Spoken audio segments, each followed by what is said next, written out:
never been before. Welcome to the Vortex.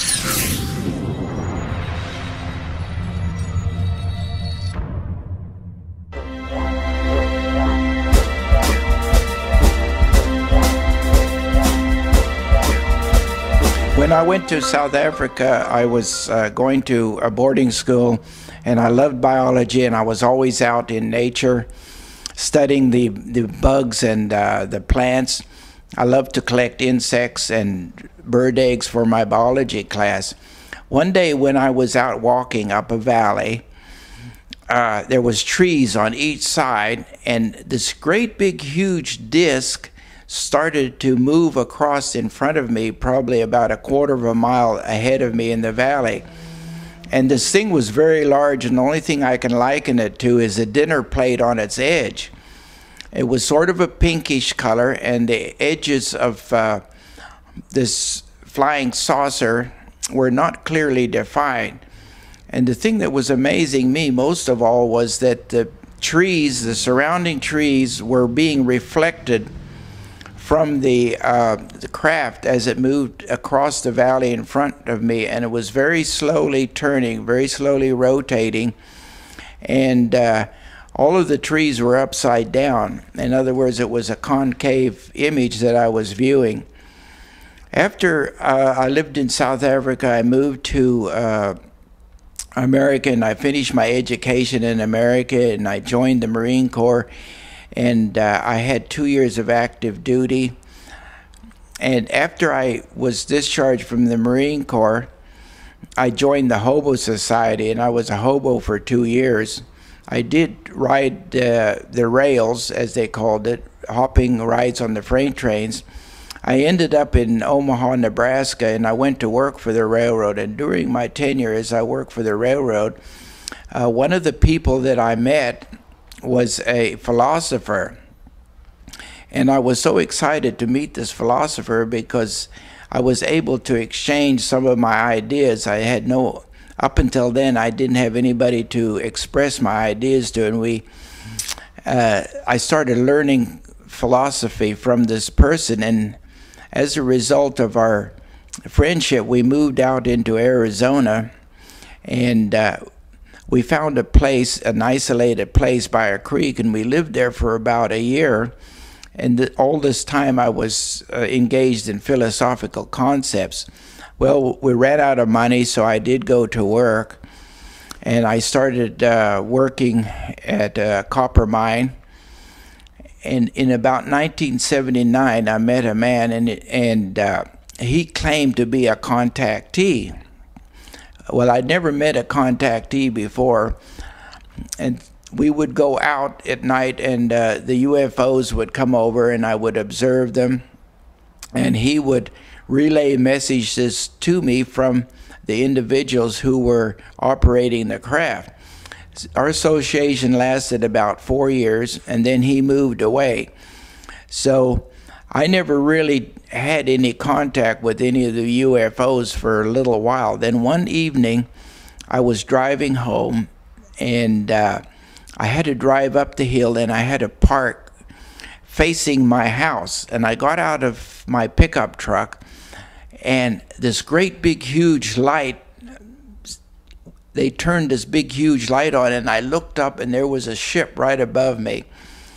Well, every time I'd been out and made contact, I was with this other individual, and it sort of scared me because I was on my own and I didn't know how to react on it, so I just ran in the house for safety. And then I found out that it was all right for me to make contact with the ships when they came over. So there was several years there that I would go out in the evenings and sky watch and observe the ships. And then I found out that I could communicate with the occupants of these UFOs using dowsing. And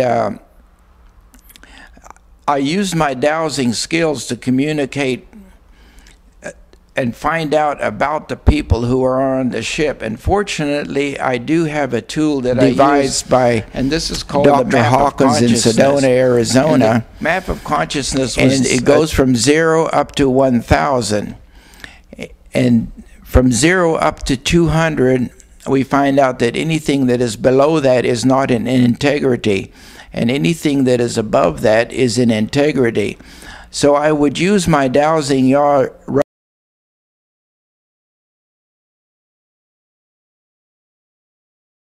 rods to find out if anybody that was associated with extra dimensional dimensions, if they were in integrity. If they were not in integrity, I would not have anything to do with them. And I began to meet people from different dimensional frequencies, and I begin to explore this avenue of communicating with what I call ultraterrestrials. Now, the difference between an extraterrestrial and an ultraterrestrial is the extraterrestrial can only move from one dimensional frequency into the other one, whereas an ultraterrestrial can move through several different frequencies.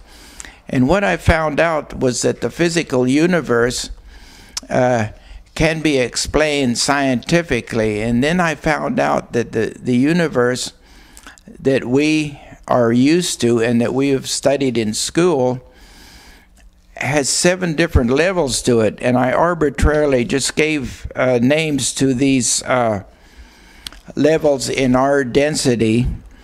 And I started out with solid rock, water is liquid, air is atmosphere, plants, that's for growing things, fish and birds are the inhabitants, animals, they're keeper of the grounds, and humans are the highest forms of intelligence.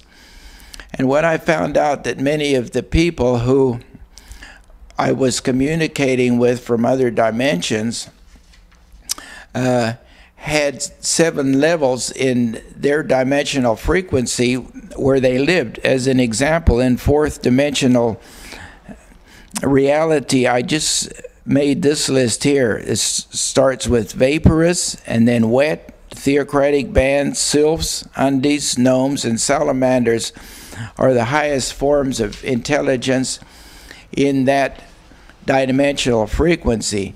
And what I found out was that these dimensional frequencies that I was observing were part of what I call the contracting universe.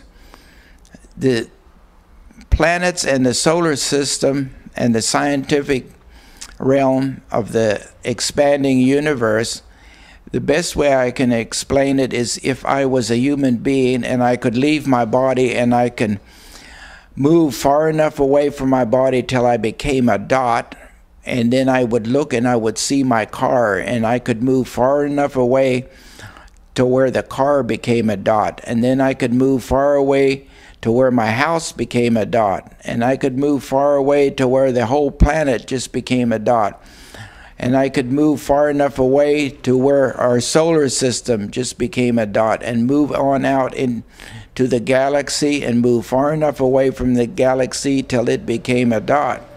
And this is the expanding universe.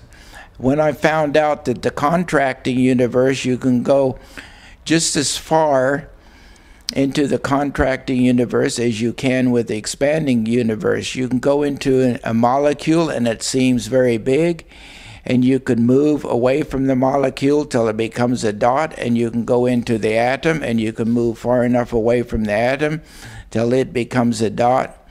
And you can keep on going down into the subatomic particles, the quarks and the charms. All these things have been given names by the scientific community. And what I found was the 4th density was part of the contracting universe. And we find that it is made up of primarily etheric substance. And we call it the astral plane. Many people call it the astral plane.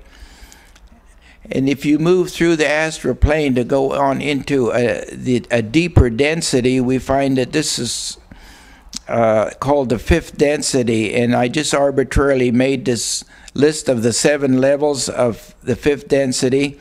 the crystal city, the universe in its entire reptilian seed plate, causal